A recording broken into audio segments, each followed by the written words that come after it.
In 2006, deep within the unforgiving mountains of northern Afghanistan, the U.S. Army established several remote outposts to combat insurgency and win the hearts of local villagers. One of those was called PRT Kamdesh, an outpost so dangerously surrounded by steep mountains that soldiers called it a death trap. The base sat in a deep valley, vulnerable from every direction, where enemy gunfire could rain down from the ridges above at any time. Late one night, a new batch of soldiers arrived at Kamdesh. Their faces reflected disappointment. None of them wanted to be stationed in this isolated hellhole. But duty was duty. As they entered their sleeping quarters, one of them noticed something carved under a bunk bed, a haunting message that read, "It doesn't get better." The next morning, the new men looked around the valley, realizing just how hopeless the geography was. Fellow soldiers explained how the Taliban fighters used the mountains for ambushes, firing down on them whenever they wanted. While walking around, they found a stray dog wandering near the base. Zahid aimed his rifle to shoot it, but another soldier named Skusa stopped him immediately. Skusa had rescued that dog earlier. It had become the unofficial mascot of the camp. Before they could argue further, a sudden barrage of bullets cracked through the air. The insurgents were attacking again from the high ridges. Chaos broke out instantly. The soldiers dug behind sandbags and walls, returning fire in all directions. Explosions rocked the outpost as RPGs smashed into their defenses. They quickly began to run out of ammunition. Carter was ordered to fetch more, but when he returned, it turned out to be the wrong caliber. In the middle of gunfire and shouting, he had to sprint back through open fire to get the correct ammo. As the fight intensified, one of the soldiers fired a mortar round perfectly, striking the insurgent position. After several minutes of chaos, the gunfire slowed, and the Americans had won for now. Gallegos, furious about a near miss, shoved Yunger for firing too close to his head. Moments later, Carter returned with the correct ammo, only to get scolded by his superiors for arguing during a firefight.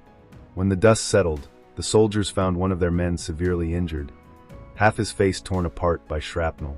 They screamed for a medic, dragging him to safety. Hours later, word came through the radio. He had survived surgery and would rejoin them soon.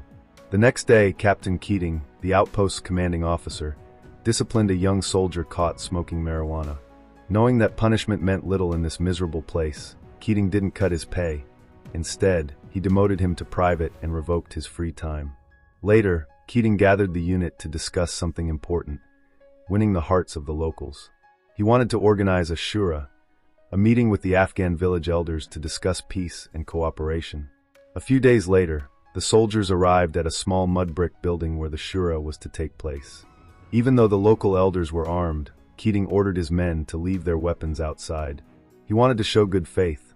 With Muhammad, their Afghan interpreter, Keating began the discussion. He explained his goal: to separate innocent civilians from Taliban fighters and keep them safe. He offered development contracts, money, and protection in exchange for cooperation. But tensions rose when another soldier completed a gunshot residue test on one of the guards, proving he had fired a weapon during the last attack. The elders grew nervous. Keating calmly said he had to report this, an act that would cost the man his honor among his people. After much heated debate, the elders eventually convinced all their men to lay down their weapons. Keating and the elder leader hugged, sealing a fragile truce. That night, the soldiers celebrated with grilled meat, laughter, and music, a rare moment of peace in a world of violence. But the next day, the mountains echoed once again with gunfire. The Taliban struck hard and fast. The soldiers scrambled for cover, shooting back with all they had. This time the attack didn't last long, but it was a reminder: peace never lasted in Kamdesh. Later, Hart burst into Yunger's quarters, furious. He accused Yunger of stealing a photo of his wife for indecent reasons. In a humiliating punishment, Hart made Yunger do push-ups while apologizing to the picture. But Yunger shamelessly kissed it anyway. A few days later, Captain Keating received a new order: to move a large tactical vehicle to another base called Narai. His men objected. The narrow mountain roads were far too dangerous. But Keating insisted. Orders were orders. He even volunteered to drive the massive vehicle himself. As night fell, the convoy crawled along the cliffs. The truck's tires slipped dangerously close to the edge multiple times. Suddenly, the lead vehicle stopped. Something was blocking the path. When the soldiers checked, it turned out to be just a dead chicken. Laughing nervously, they continued forward. Moments later, Carter almost slipped off the edge, but Romshaw grabbed him just in time. Then disaster struck. The huge tactical vehicle lost traction and rolled off the cliffside, exploding in a violent fireball.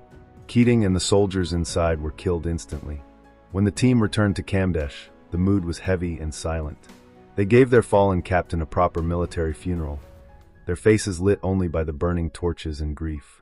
Weeks later, a new commander arrived, Captain Aleskas. The men gave him a tour, explaining their endless struggles with mountain attacks. Suddenly, another explosion rocked the base. The insurgents were back. Bullets rained down again. One soldier, caught in the shower, ran into battle naked, grabbing his rifle without hesitation. Once the attack ended, Aleskas sent a team on patrol. During the patrol, Romshaw, one of the most skilled soldiers, explained how he'd destroy the outpost if he were the enemy, by targeting the supply depots and generators first. The soldiers laughed nervously, realizing how true that was. Days later, while on watch, Kirk spotted a local man taking photos near the outpost. He chased him down, eventually capturing him. The man's phone contained pictures of the base, clear evidence of surveillance. He was detained, and Thompson stood guard, sharing his own tragic story of war scars and lost family. Another shura was arranged, but this time only half the elders attended. They were angry. They hadn't received the money Captain Keating had promised. Aleskas explained he'd pay only after investigating the spy photos. Later that evening, Muhammad came running into camp, panicked. He claimed the Taliban were preparing a massive attack because the villagers were upset over the money. But nobody took him seriously. He said something like this almost every day.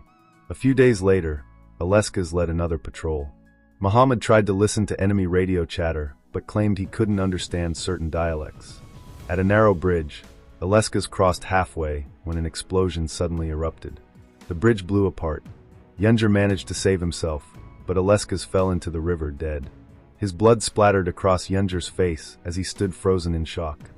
That night, the soldiers sat in silence. Romshaw checked on Yunger and found him trembling, muttering nonsense with a loaded gun in hand. Speaking calmly, Romshaw removed the bullets and shared his own trauma, how he once watched a friend die from a sniper's bullet. But it was clear, Yunger's mind was breaking. When the helicopter came to collect Aleskas' body, Yunger was sent away too, for his own mental health.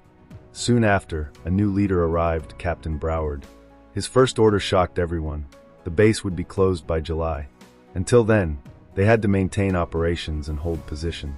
The men were relieved. Finally, an end was in sight. But Broward's leadership style quickly became a problem, that he refused to allow aggressive patrols or searches, claiming it violated rules of engagement. When Romshaw protested, Broward shut him down. Over time, morale plummeted. The soldiers hated Broward's strictness and his weird habits, like urinating in bottles in his room and ordering others to dispose of them. During one stormy night, Carter and Gallegos stood guard in the cold rain, talking about faith and home. Suddenly, movement flickered on the mountains. An explosion followed.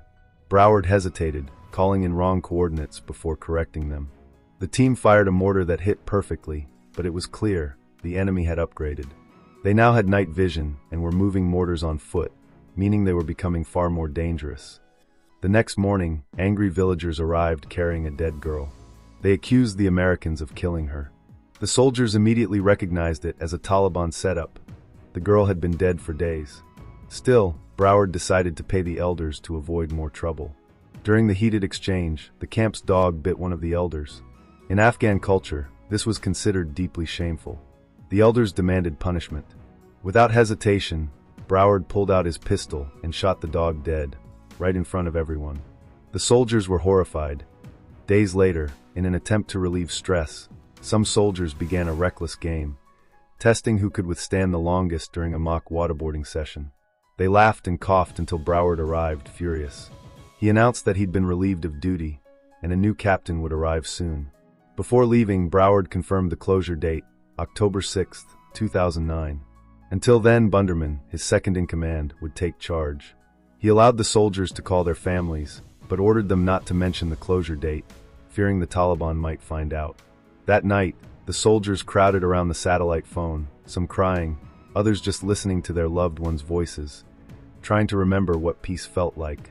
As the clock ticked toward October, something dark loomed in the air. As dawn breaks over Camp Keating, the valley lies silent, too silent. The soldiers can feel it in their bones. Something terrible is about to happen.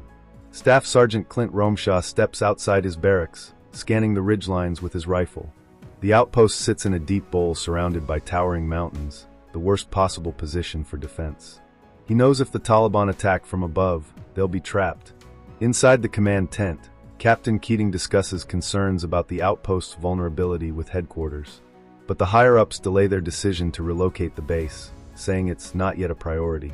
Moments later, a distant pop echoes from the hills, then another. The first bullets whistle down.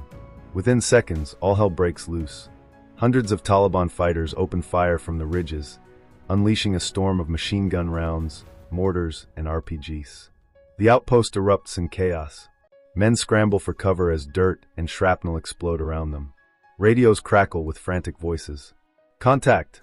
Contact! We're under attack!" Romshaw shouts orders, rallying his men. "Return fire! Get those .50 calories up."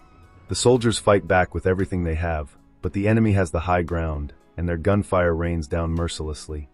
The base burns as fuel containers and ammo caches ignite. Smoke and flames swallow the valley. The men know they're surrounded. Specialist Ty Carter, a young and brave soldier, risks his life running through open fire to deliver ammo to his team. Bullets rip past him, but he keeps going, one trip after another, never stopping. Meanwhile, Sergeant Justin Gallegos leads a group to rescue the wounded pinned down on the far side of the outpost. But enemy fire is too intense. Gallegos is struck and goes down fighting, refusing to retreat. Inside the command post, Captain Keating gives his last command before being fatally hit while trying to reposition his men. His death shakes everyone. He was more than a leader, he was family. As the hours drag on, the soldiers refuse to give up. They move from cover to cover, fighting room by room, inch by inch. Romesh's leadership becomes crucial. He rallies his men to push toward the burning ammo pit, drawing fire so others can regroup. He charges through flames and smoke, taking out multiple enemy positions with grenades and machine gun fire. His courage inspires the rest of the unit to push forward and retake key ground inside the camp.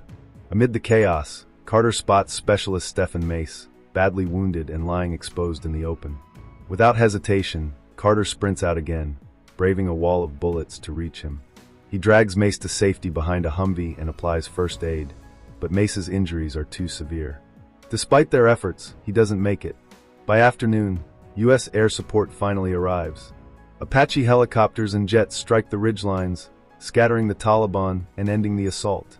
The surviving soldiers regroup, battered and bloodied, their faces covered in dust and grief. When the smoke clears, the true scale of the tragedy becomes visible. 8 American soldiers are dead, and many others are wounded. The outpost is destroyed, but it was never defeated. Days later, the survivors are evacuated. As they leave Camp Keating for the last time, they look back at the ruins, the place where their brothers fought and died. In the film's emotional final moments, we see interviews and reflections from the real soldiers of Combat Outpost Keating. The movie honors their bravery, showing that heroism isn't about winning. It's about refusing to surrender, no matter the odds. Clint Romshaw and Ty Carter were later awarded the Medal of Honor for their extraordinary courage during the battle. Their actions saved countless lives. The story of the outpost isn't just about war. It's about brotherhood, sacrifice, and what it truly means to stand your ground when the world falls apart around you.